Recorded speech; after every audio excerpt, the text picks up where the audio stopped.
Inauguration's over. It's a week or so later, and I'm walking around the Fort Myers commissary getting groceries, and my phone rings, and it's Beyonce's people. She was getting ready to do the Super Bowl halftime show, and they said, "We heard you at the inauguration. We'd like for you to do the intro for Beyonce. We've already got it recorded by somebody else, but we'd like for you to do it." But I didn't tell anybody. Yeah, so I didn't say a word.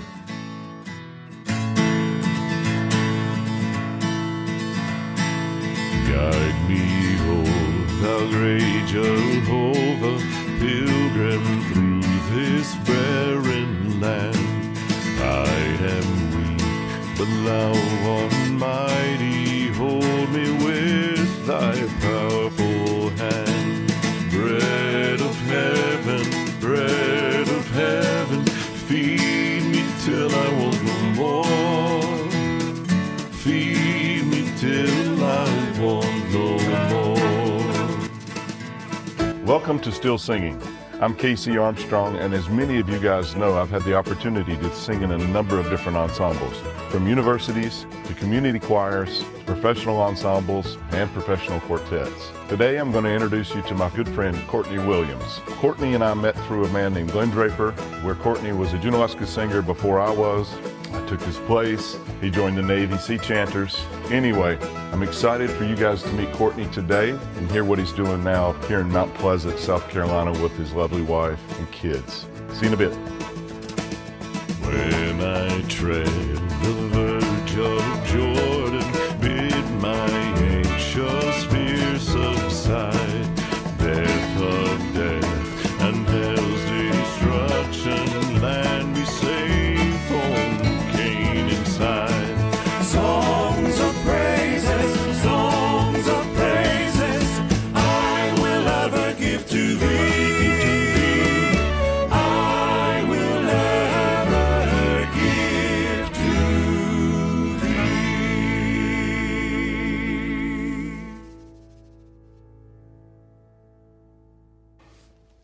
Hey, man.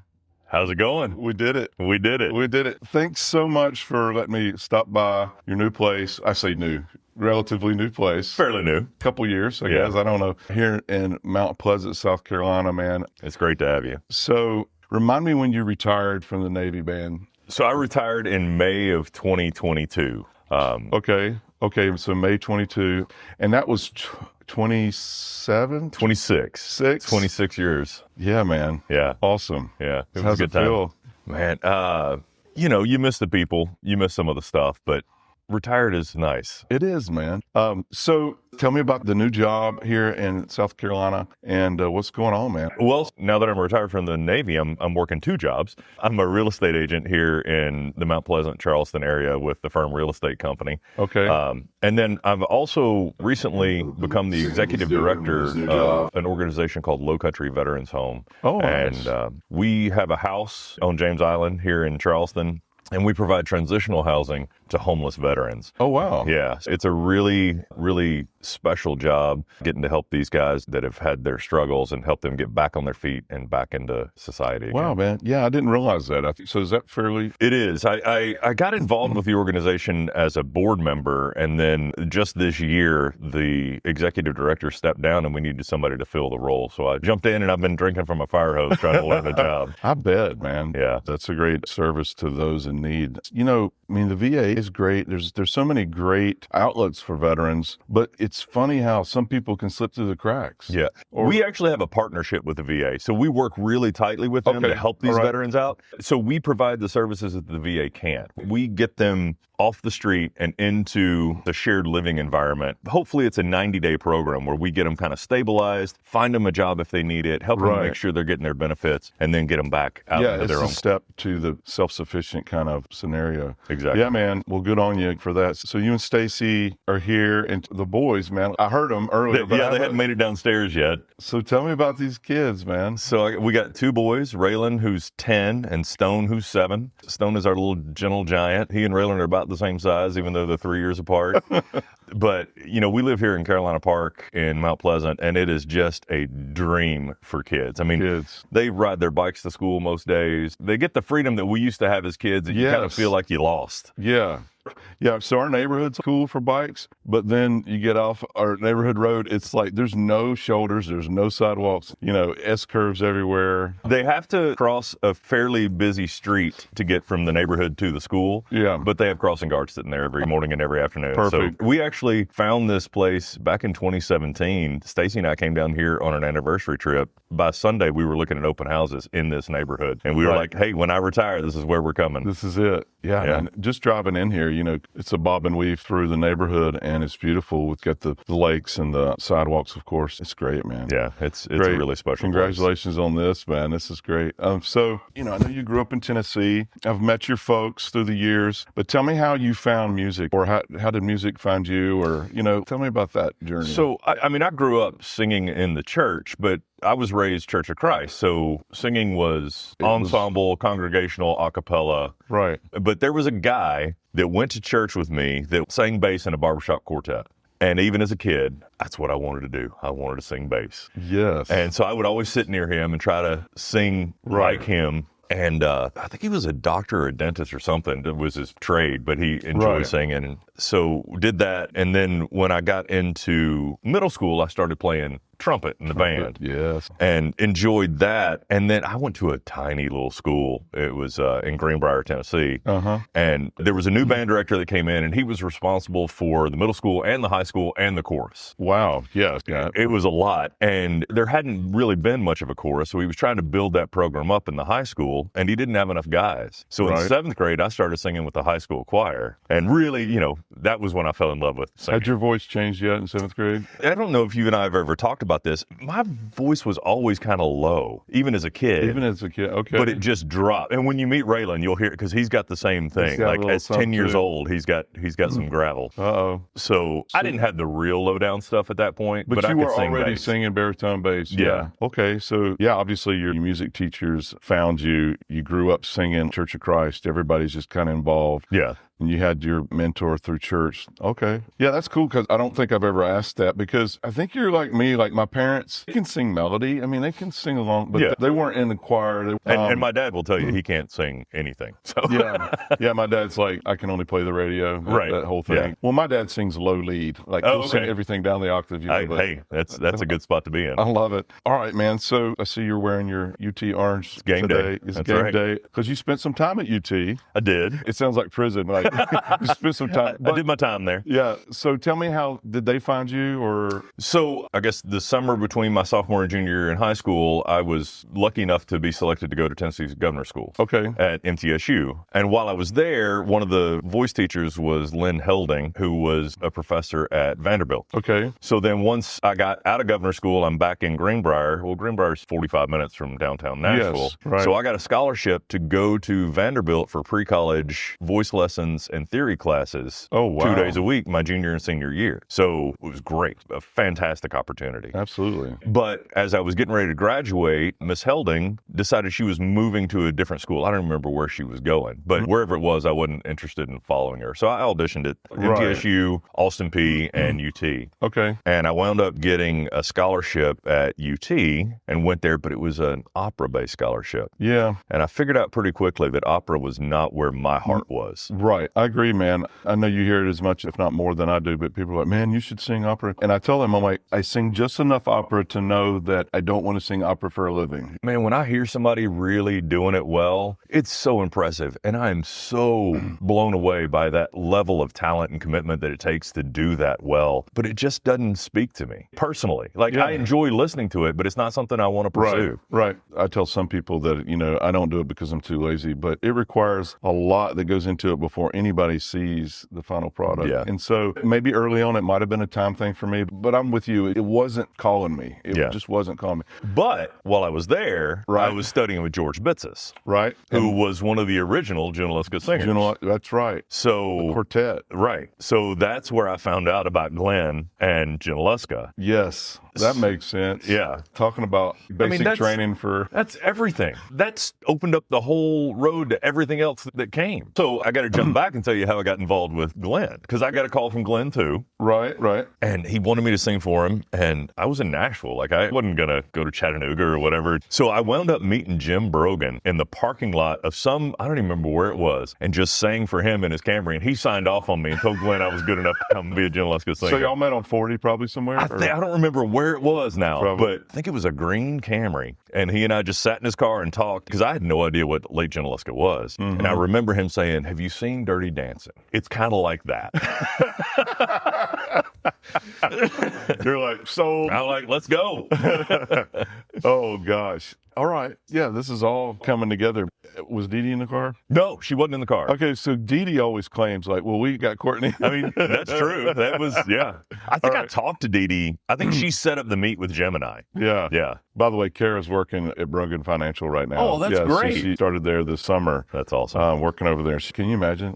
She's having a blast. That's great. Yes. So I don't think I met you, but the first time I saw the Jim Lesko Singers was the December concert of '95. Okay. So just before you joined the Navy. Right. And you were up there with John Dominic, Jim Brogan, Michael Smith, Jay Craig. Yeah. I mean, that was a good group. Do you remember Angela Robertson? Yeah. She was Glenn's assistant. Right. Angela was in my studio at Western. Oh, okay. So she was the one that I think you had, by that concert, you already knew you were going to the Navy. So it's a convoluted journey.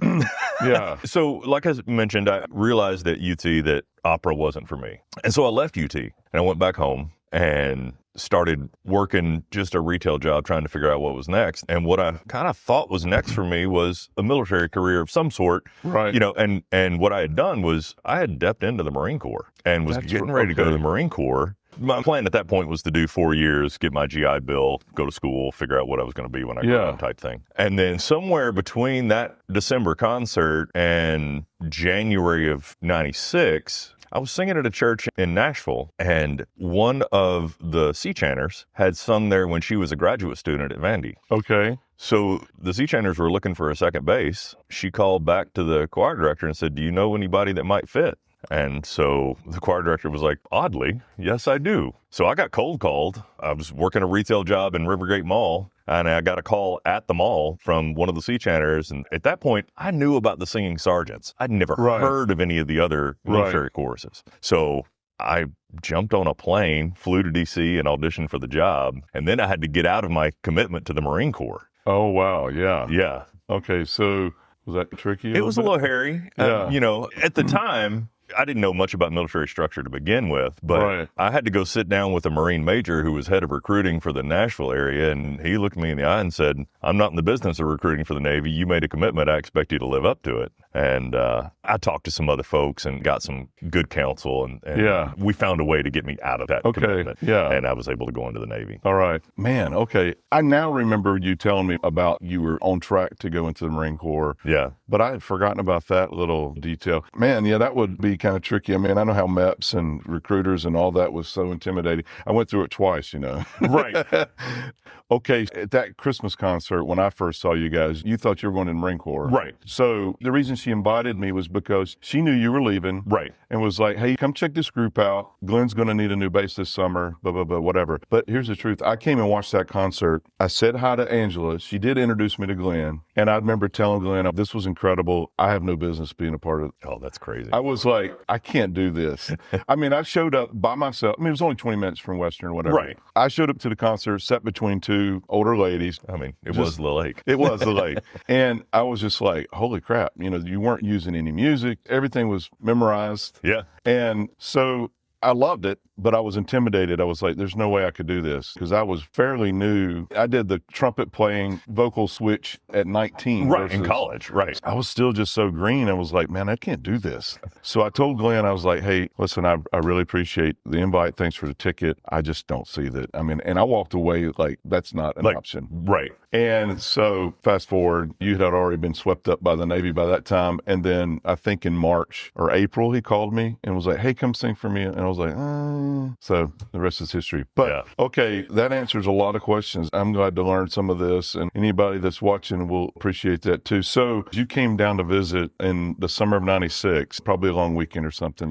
I had just gotten out of boot camp. So I had gotten out of boot camp and went straight to DC. Okay, kind of signed in. Kind of got settled in, and then I waited until the band took block leave and took leave with them because I wouldn't want to miss anything at that point. Yeah, no, I understand. So then I flew home and got my car and the few things that I had, and then was driving back to. I'm like, I got to go see my buddies at the lake. Okay, so that was when any of you guys that have ever sat through a KC concert. So when I say my buddy came back from the Navy and told us about the job, this is the scenario. I was ringing with Mark Tilley. You slept on our couch at the Ghetto, which was the affectionate name for the lodging there for the singers. And basically, I kind of picked your brain about what it was that you were doing. Well, it's funny now because I realized at that point, I was only like 3 weeks into the actual job. I had no idea what it was. Well, but you were still further along than anybody else. True. So I think any of us, all the singers that were kind of a little bit curious. I mean, I know I was, because growing up, you see the bands, and you said you heard about the Singing Sergeants. I hadn't even heard about the Singing Sergeants. So it was just the bands. You saw the bands at the inaugural parades. If you watched that as a kid, you saw them on the PBS specials and this and that. If you ever visited Arlington, you maybe caught a glimpse of a band. You see buglers on the TV. There weren't that many state funerals that I had watched. So I was not familiar with the choruses at all. So having you sit down, we chatted about that weekend was a big deal because that was in '96. And so in '99, fast forward after you've been there 3 years,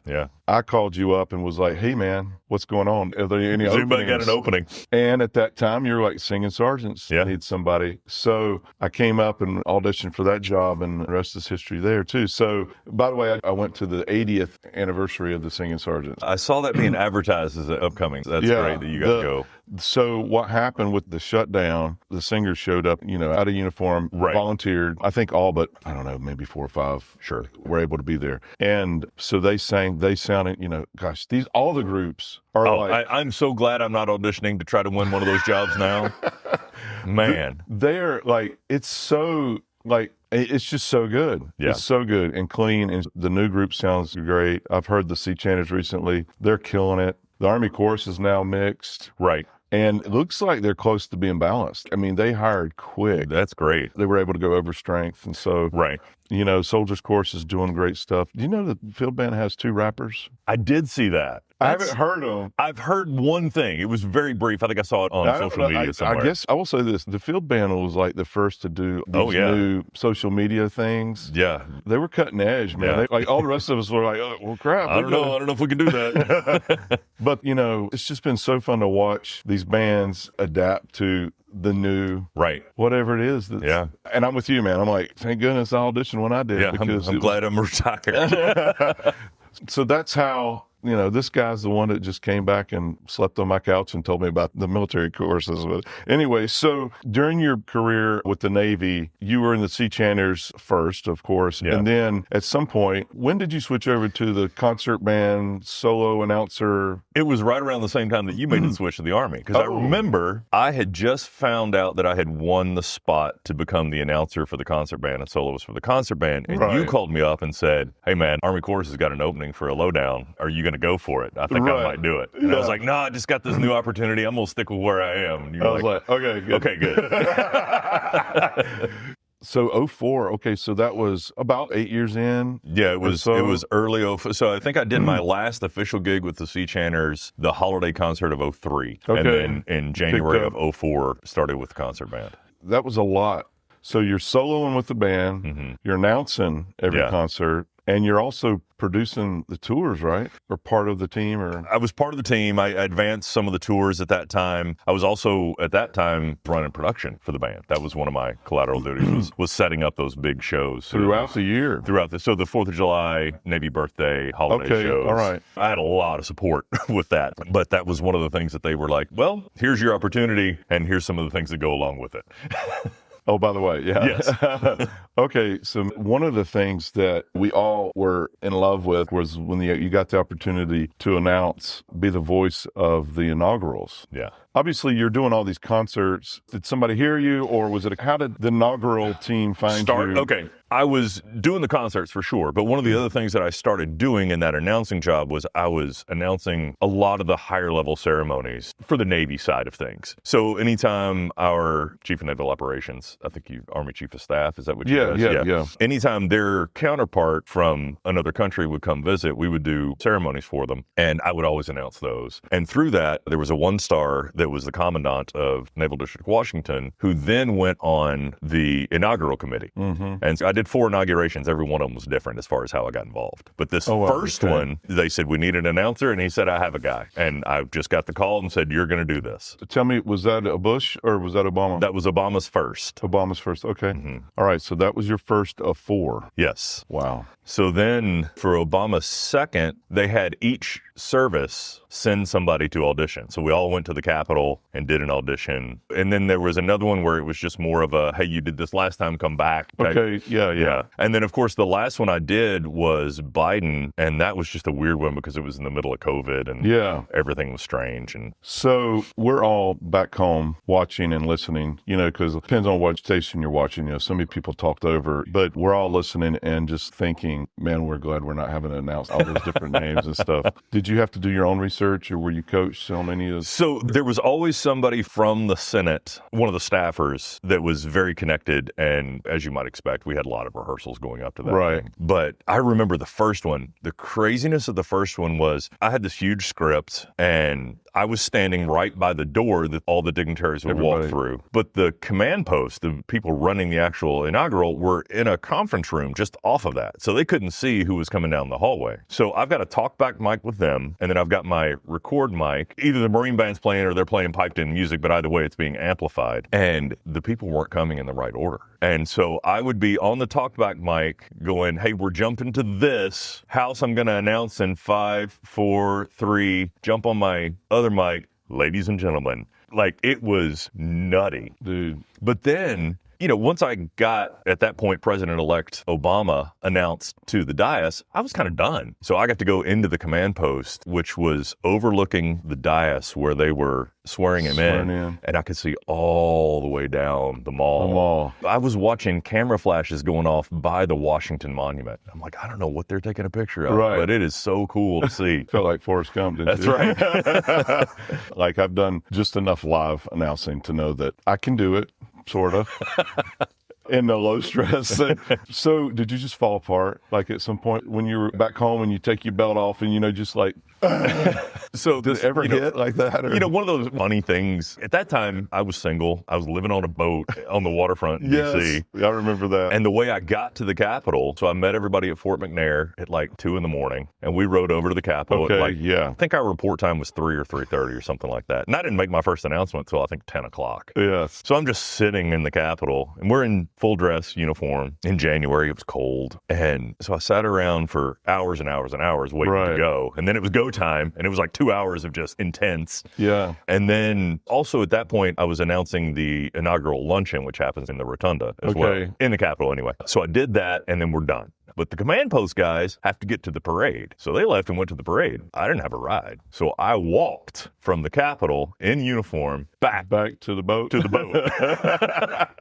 actually, I think back to McNair because my car was there. Oh, yeah. And then I had to drive. They had that waterfront locked down. And so I had to talk my way back through. I was like, listen, I was just at the, I'm safe. You're like, ladies and gentlemen. It's like, so that's the behind the scenes still. Think about all the White House gigs, it was incredible. You're like, well, what am I doing here? How is this happening? Yeah. But, we're sneaking through the back door, holding in the, the coat closet downstairs. And it's the typical, sneaking through the kitchen and out. We're the help, man. Yeah. And we're there when they need us. And so it's funny to hear these stories, but we were all proud of you, man. Like announcing those inaugurals, man. That's so crazy. So I got another, how the military life kind of affects what you're doing on the outside. So it was at Obama's second that he had Beyoncé as one of his. So, and so I got the opportunity to introduce her and Kelly Clarkson, who was the nicest celebrity I ever met. I mean, I'm standing there getting ready to enter, and she walks up and she shakes my hand. She says, "Hi, I'm Kelly." Yeah, I know. Yeah, I'm aware.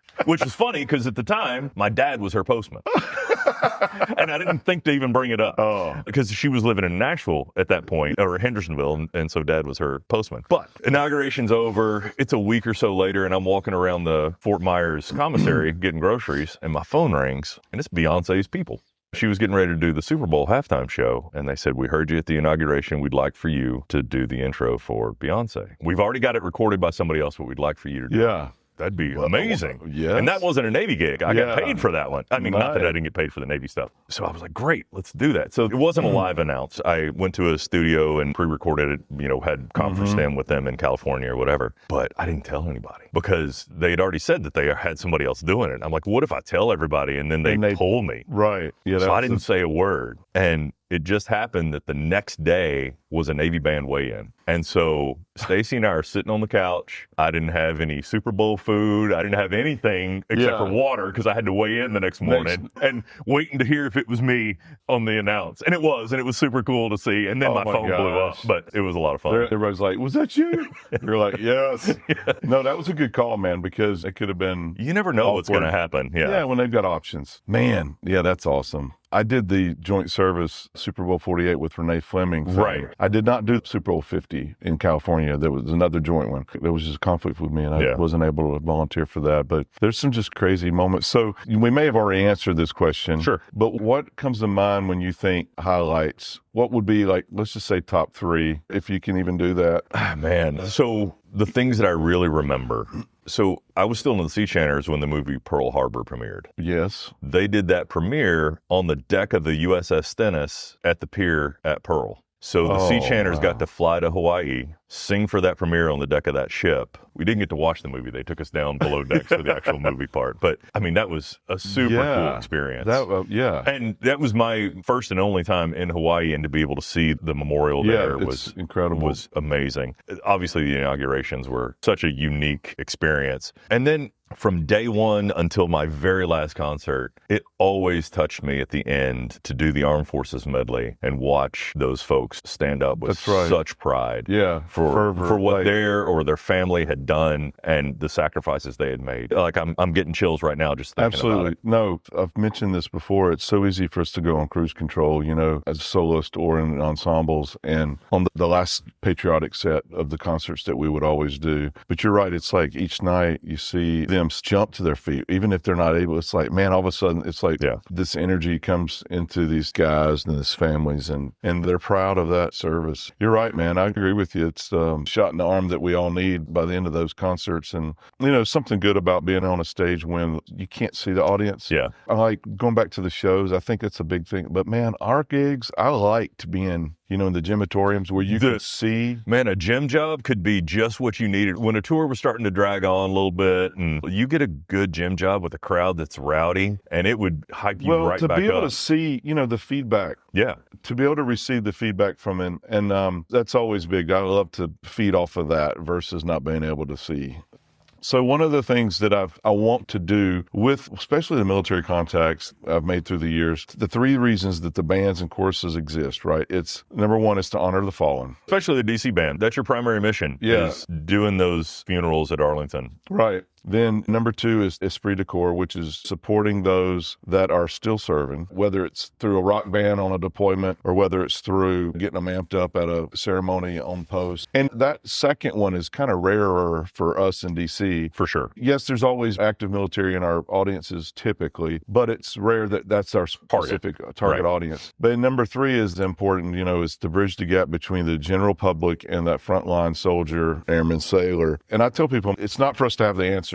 It's just the music does the work, right? Right. The lyric, the music soothes, it heals, and just inspires. Connecting with the community is, especially for the Navy. Like if you're in the middle of the country, you're not going to have a Navy base. For the most part, the Navy bases are where the water is, right? And so to be able to take that uniform into the heartland of the country and represent the Navy was always such a special thing. Yeah, that's true. I've never thought about that. So as believers, I like to tell people choral music came from the church or the tavern. I don't know. You take it. But I love the fact that 60% of the rep that we probably sang, it might have been Latin, it might have been high church, but it was like scripture-based text. Yeah. And so I love the fact that that would sneak in, because the Navy wasn't your church. The generals weren't, or admirals weren't your pastors, but it was nice to see how that snuck in. It was received well because it was Americana, it was spiritual or whatever. One of the closers that I did was I sang Battle Hymn all the time. Yes. In the beauty of the lilies, Christ was born across the sea Yeah. with the glory in his bosom that transfigures you and me. I think it was about the 10-year mark. And I was just, it wasn't the job that wore me out. It was just DC. I get that. The rat race feeling that was buzzing around me the whole time. But I remember my wife's friend, his name's Tim Farey, and he was a major Army chaplain at the time.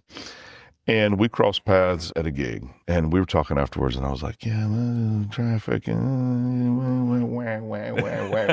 was doing... and you chose to live a ways out. I did.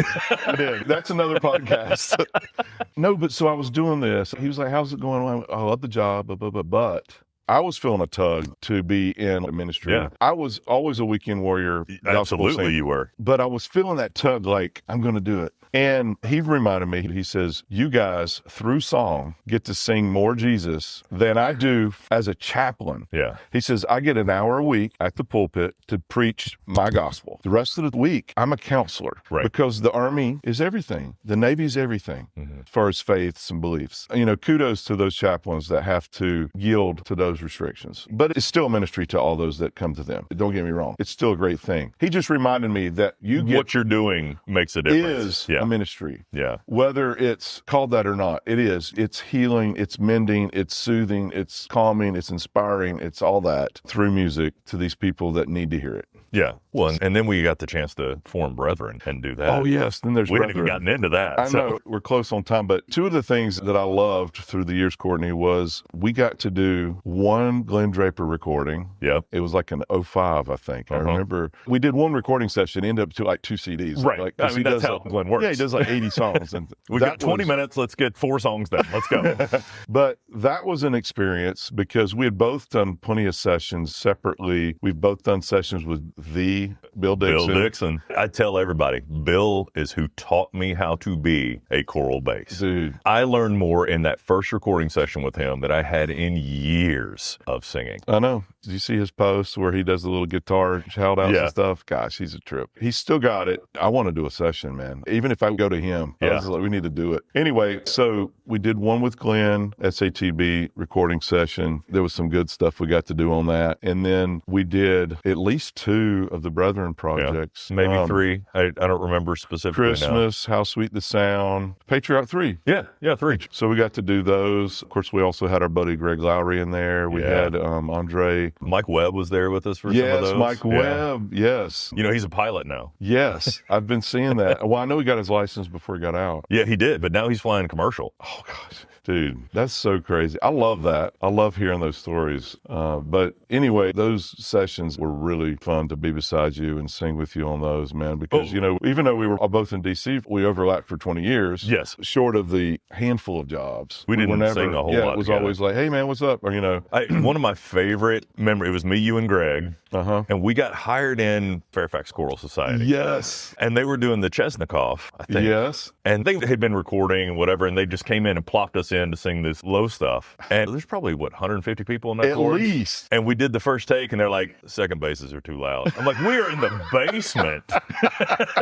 I do remember that. That was at Schlesinger, right? Yeah, it was. Yeah. There in Northern Virginia. Yeah, I was actually concerned, not knowing that space. Okay, well, first of all, we're outnumbered. Big time. But they did bring us down front center. Yeah. Well, mostly. Mostly. Behind the girls. And that's right. They did the Chesnikoff. We also did that Luke Sarunquay. Right. I think those were the only 2 that they really needed us on. I think Did that's you ever right. get a copy of that? I don't think I ever even heard it. I might have a copy of that. I'll have to send You it have to to you. shoot it over to me. But yeah, that just goes to show you, it's like you only need 3 to 100.